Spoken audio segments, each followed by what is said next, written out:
श्रीभारते भव्यतमे व्रजेवरे लीलास्थले गोपगणेषु सेवितं श्रीकाम्यक अरण्यशुभे सुशोभितं नमाम्यहं गोकुलनाथमीश्वरम्। श्याम सुंदर श्री अम्ने महारानी की जय, श्री गिरिराज धरण की जय, श्री वल्लभाधीश की जय, श्री गोसाई जी परम दयाल की जय। अभी तक हमने 2 वचनामृत श्री गोकुलनाथ जी कृत उसका श्रवण किया। आज हम तीसरे वचनामृत पर आएंगे। तीसरे वचनामृत में आप श्री गोकुलनाथ जी वैष्णवों को पहले धैर्य का उपदेश कर रहे हैं। वैष्णव को हर परिस्थिति में प्रसन्न रहने का उपदेश आप कर रहे हैं। दुख हो कि सुख हो, दोनों को सम जानकर सहना, ऐसा आप वैष्णव को आज्ञा कर रहे हैं कि दुख हो कि सुख, उसको सम जान के सहन करना चाहिए धैर्य से। जैसा श्रीमद् भगवद गीता में प्रभु आज्ञा करते हैं कि मात्रा स्पर्शस्तु कौन्तेय शीतोष्ण सुख दुखदा आगम पाइनो अनित्य अस्तांस तितिक्षस्व भारत। अध्याय 2 के 14वें श्लोक में आप आज्ञा करते हैं कि हे कुंती पुत्र, जीवन में दुख और सुख का आना और कालांतर में अदृश्य हो जाना, ये तो ग्रीष्म और शीत ऋतु के आगमन और चले जाने के समान है। ये दुख सुख तो मनुष्य के इंद्रिय अनुभव से जन्मते हैं। मनुष्य को इन्हें अस्वस्थ हुए बिना सहन करना अवश्य आना चाहिए, उसे अवश्य ये सीखना चाहिए।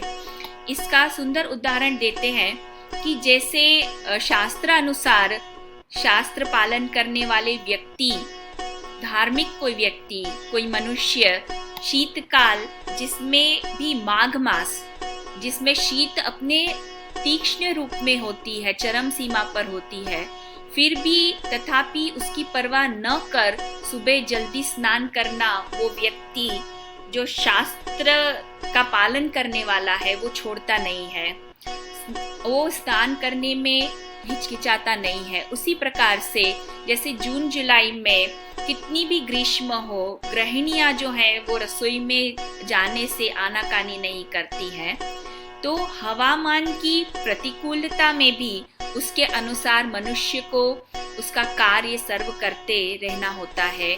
उसी प्रकार मनुष्य को धैर्य धारण कर प्रत्येक परिस्थिति में अपना धर्म कर्तव्य का पालन करना चाहिए। प्रभु आज्ञा करते हैं अध्याय 2 के 38वें श्लोक में कि सुख दुखे समय कृत्वा लाभा लाभो जया जयो। सुख दुख, हानि लाभ, जय हो कि पराजय, इसका विचार किए बिना जो मेरे चरणारविंद का सर्वात्मना यह शरणम शरणयम, कि जो मेरे चरणारविंद का संपूर्ण रूप से आश्रय लेता है, मेरा ही अर्थात प्रभु का ही ध्यान धर के कि प्रभु के लिए ही सर्व करना है, तो इस आध्यात्मिक भावना से उसके पितृ, देव, मनुष्य, सामान्य स्वजनों के, ऋषियों के प्रत्येक के जो कर्तव्य है अथवा तो जो ऋण है वो मुक्त हो जाते हैं। ऐसा प्रभु आप आज्ञा कर रहे हैं। श्री गोकुलनाथ जी ने भी यही आज्ञा की कि प्रभु की इच्छा प्रसन्नता जान के कि सर्वकर्ता प्रभु है, सर्व का मूल प्रभु है, उनकी इच्छा से ही सर्व हो रहा है। दुख सुख को हमें एक कर जानना है। दुख में शोक या सुख में हर्ष नहीं करना चाहिए, जीव को सम रहना चाहिए। सम दुख सुखम धीरम यम ही न व्यथयन्त ये ते पुरुषम पुरुष ऋषभ सम दुख सुख धीरम सो अमृतत्वाय कल्पते। श्रीमद् भगवद गीता के 2 अध्याय के 15वें श्लोक में आप आज्ञा करते हैं कि जो पुरुष सुख तथा दुख में विचलित नहीं होता, वही जीव मुक्ति पाने के लिए सर्वथा योग्य है। क्योंकि अज्ञानी मनुष्य ये नहीं जानता, आप गीता में बहुत सुंदर एक्सप्लेनेशन दे रहे हैं इसका कि क्योंकि अज्ञानी मनुष्य जो है वो ये नहीं जानता कि ये जो भौतिक जगत एक ऐसा दुखमय स्थान है कि जहाँ कदम कदम पर संकट होता है। मनुष्य अज्ञानवश सकाम कर्म से कि हमें इससे सुख मिलेगा, वो कर्म हमें सुखी करेंगे, इस कामना से, इस विचार से कर्म करता हुआ ये सारे सुख दुखों को, सर्व परिस्थिति को वो सहन करता चला जाता है, करता रहता है। किंतु जीव वो जानते नहीं है कि ब्रह्मांड में कोई भी स्थान पर ऐसे प्रकार का कोई भी शरीर नहीं कि जो दुख से रहित हो, जो दुख से रहित जीवन दे सके। इस भौतिक जगत में जन्म, मृत्यु, जरा, व्याधि नाम के दुख सर्वत्र विद्यमान होते हैं। किंतु प्रभु कहते हैं कि जीव जब स्वयं का स्वरूप सनातन प्रभु का सेवक है, ये जान लेता है, मेरी, प्रभु कह रहे हैं मेरी अर्थात पुरुषोत्तम प्रभु की स्थिति को समझ लेता है, तो सर्व दुखों से पर ऐसा परम पद प्राप्त करता है, वैकुंठ आदि।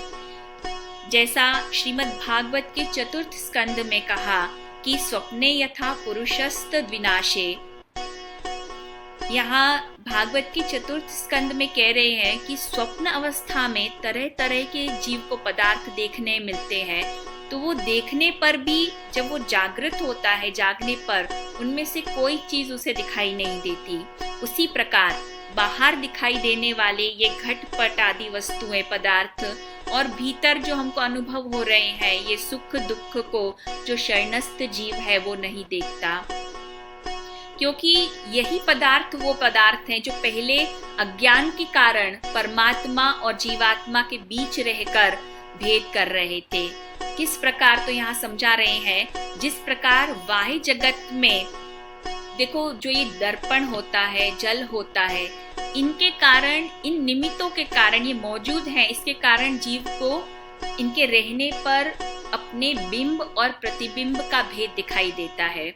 ये मौजूद है तो हमें बिंब प्रतिबिंब है इस प्रकार का आभास हमारा होता है कि हमारा बिंब प्रतिबिंब हमें दिखाई देता है हमारा, वरना अन्य समय नहीं। जब ये नहीं है, ये मौजूद होते हैं जल और दर्पण, तो हमें बिंब प्रतिबिंब का भेद दिखाई देता है। निमित्ते सति सर्वत्र जलादावपि पुरुषः आत्मा नश्च परस्यापि विदाम पश्यति नान्यथा।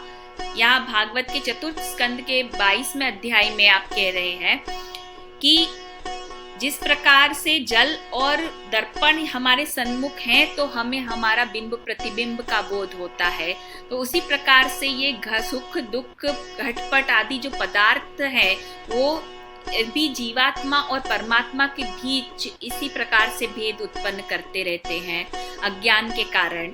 ये अज्ञान के समाप्त होने से ये भेद भी समाप्त हो जाता है। जीव वो प्रभु का सेवक है, दास है, अंश है, इसलिए शरणस्थ जीव वो अनुभव होने वाले ये सुख दुख इत्यादि को नहीं देखता। तो जो मनुष्य ये जान लेता है, प्रभु भक्ति में लीन हो जाता है, प्रभु के चरण कमल रूपी नौका का जो आश्रय ले लेता है, उसके लिए ये भौतिक जगत रूपी भवसागर यहाँ कहते हैं कि किस प्रकार प्रतीत होता है। समाश्रिता ये पद पल्लव प्लवम महत पदम पुण्य यशो मुरारेह भवाम बुद्धिर्वत्स पदम परम पदम पदम पदम यद विपदान तेषाम। उस जीव के लिए ये भव सागर जो प्रभु के शरणस्थ है, ये भव सागर वो गाय के बछड़े के खुर से पड़े जो पगले होते हैं उसमें जितना जल समाता है उतने जल के समान है।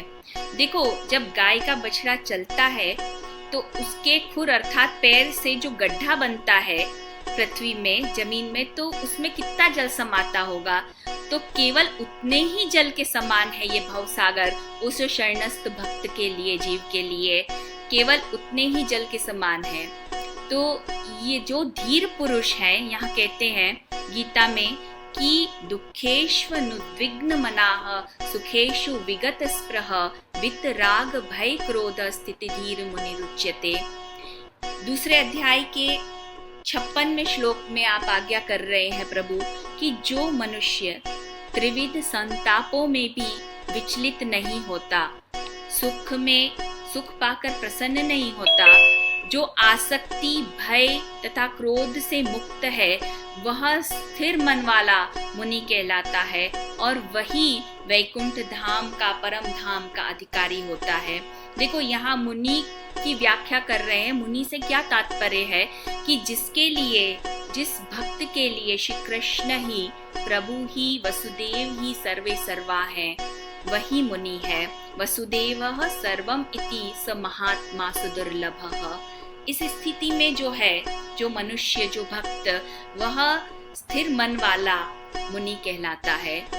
जो मनुष्य त्रिविध तापों को भी भगवत कृपा तरीके स्वीकार कर लेता है, विचलित नहीं होता उसके आक्रमण से, यह सोचकर कि देखो पुण्य जन्म के कुछ कर्म है, ये जानकर अपने को अधिक संताप सहने योग्य मानता है दीनता से, किंतु मन ही मन ये विचार करता है कि कर्म तो बुरे कठोर होंगे मेरे, किंतु ऐसा देखता है, ऐसा पाता है वो जीव के प्रभु के अनुग्रह से उसके सर्व दुख कम कर देने में आए हैं। उसी प्रकार से जब सुख भी आता है उसके जीवन में, तो अपने को, स्वयं को वो सुख के लिए उपयोगी न जान करके, अपने सुख के लिए मैं ये सुख का अधिकारी नहीं हूँ, मैं इस सुख के लिए कहाँ योग्य ही हूँ, कहाँ मेरी कुछ योग्यता ही है, ऐसा जानकर जीव ये मानकर उसका श्रेय भी वो प्रभु को देता है। वो जीव ऐसा मानता है कि प्रभु के अनुग्रह से ही जो इस सुखद स्थिति में वो जीव है। तो बात कड़वी है, जल्दी ग्रहण कर सके जीव ऐसी नहीं है, लेकिन तप है। वैष्णव का तप यही है कि सुख दुख को प्रभु की इच्छा मानकर सहन करना। धैर्य छूटा तभी अन्याश्रय तरफ जीव जाता है। तो ये श्री गोकुलनाथ जी यहाँ प्रथम आज्ञा कर रहे हैं तीसरे वचनामृत में कि जीव को धैर्य धारण करना चाहिए, दुख सुख को सम कर जानना चाहिए। आगे श्री गोकुलनाथ जी आज्ञा करते हैं कि इंद्रियासक्ति से, इंद्रिय तृप्ति के लिए द्रव्य इत्यादि का प्रयोग वैष्णवों को, जीव को नहीं करना चाहिए। वस्तुओं का ग्रहण उसे नहीं करना चाहिए।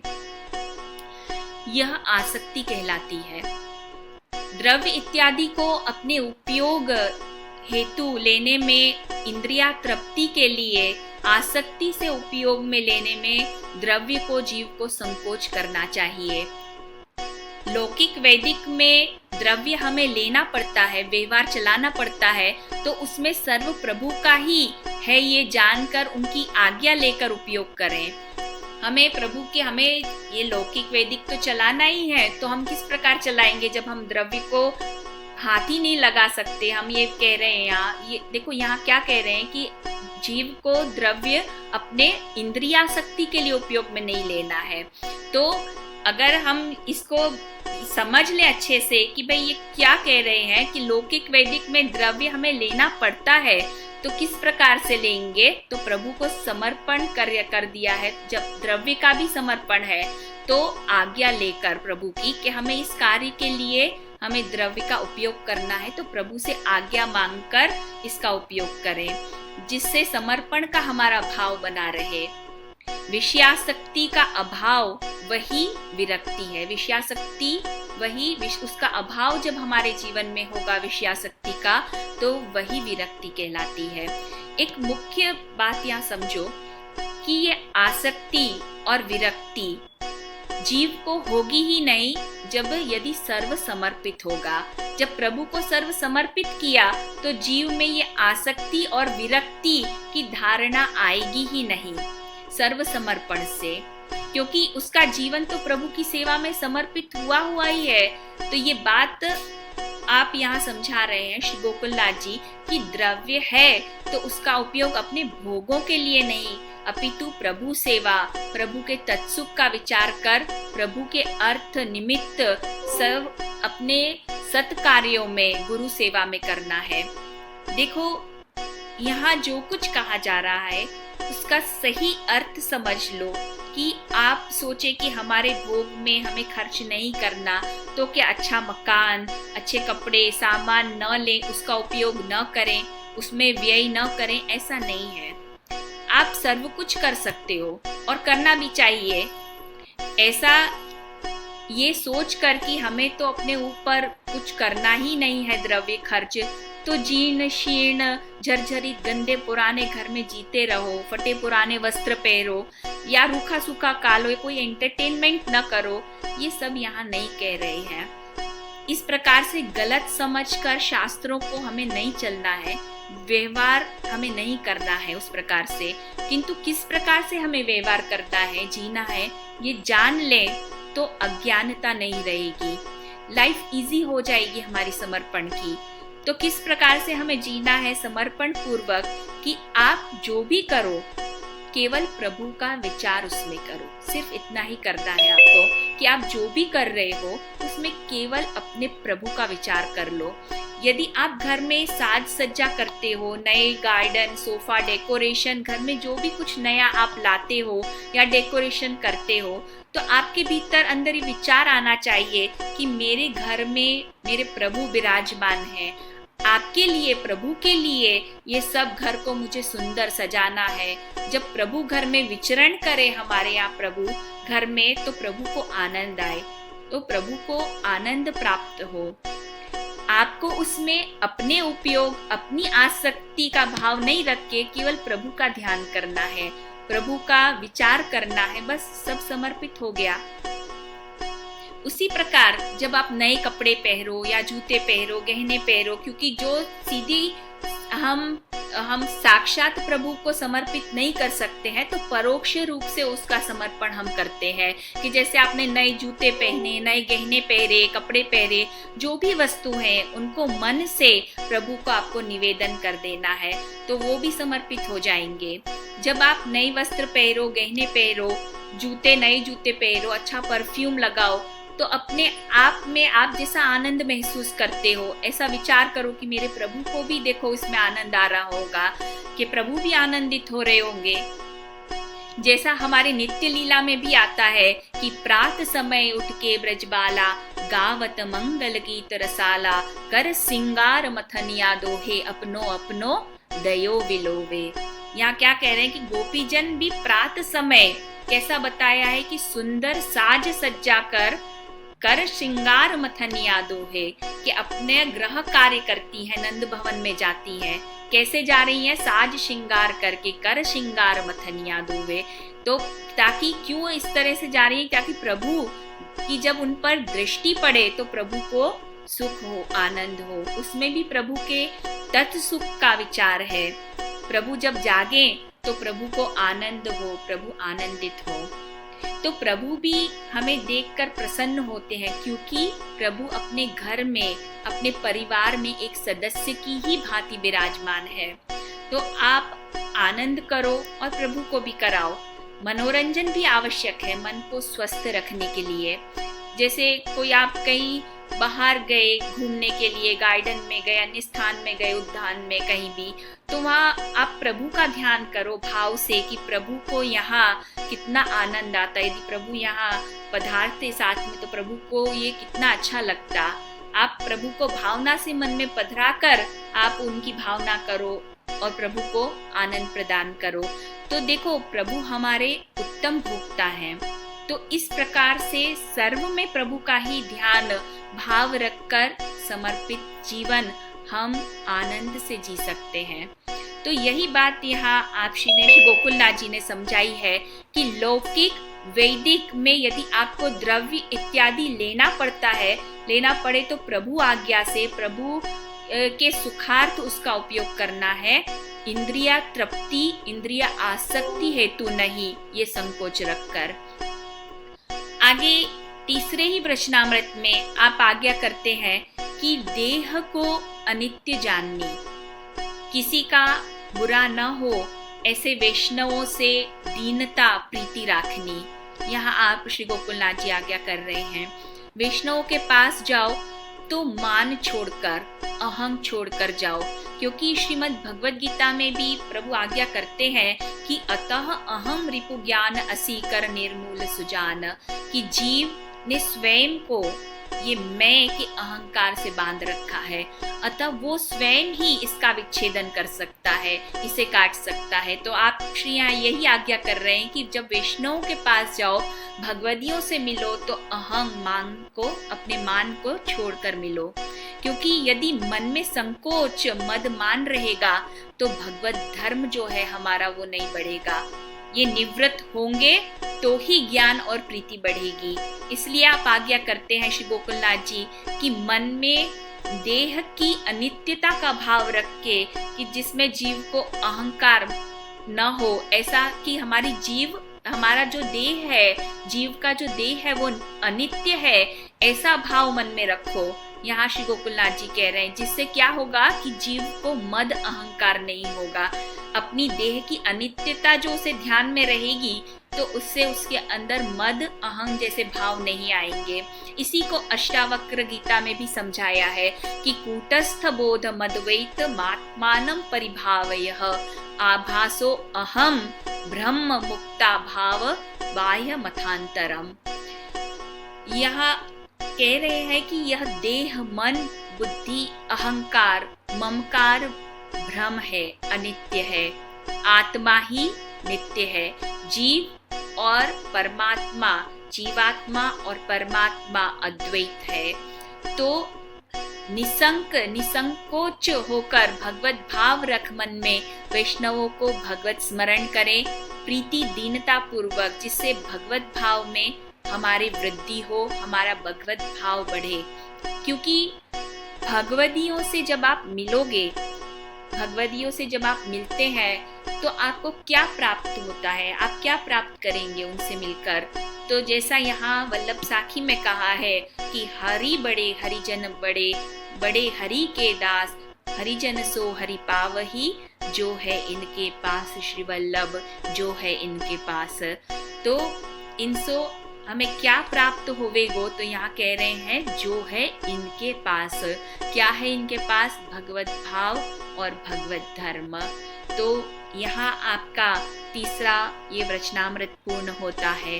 स्वस्ति। बोलो श्री गिरिराज धरण की जय, श्याम सुंदर श्री यमुने महारानी की जय, श्री वल्लभाधीश की जय, श्री गोसाई जी परम दयाल की जय।